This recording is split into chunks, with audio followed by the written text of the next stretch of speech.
उड़ो ऊंचा।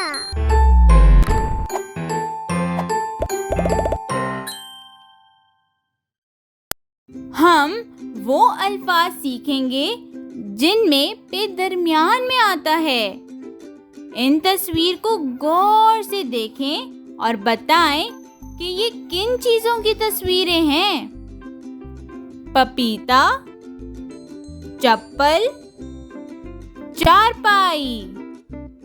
अब इन अल्फाज को मेरे साथ दोहराएं। पपीता, पपीता, चप्पल, चप्पल, चारपाई, चारपाई। क्या आप बता सकते हैं कि इन अल्फाज में पे कहाँ है? जी, गौर से देखें और बताएं। जी, बिल्कुल।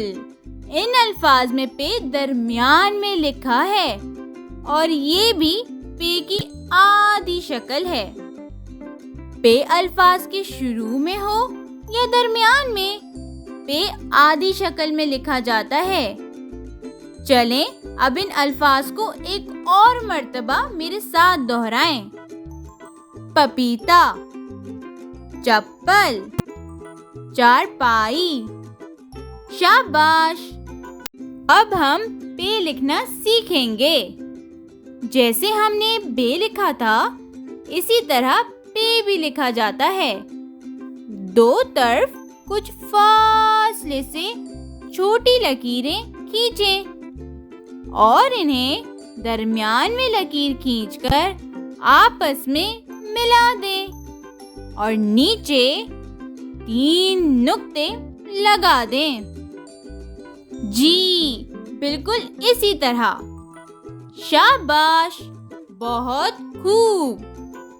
अब कागज लें और इस पर पेंसिल की मदद से बताए हुए तरीके से पे लिखें। बहुत खूब। देखा आपने, पे लिखना कितना आसान है। Like, share and subscribe.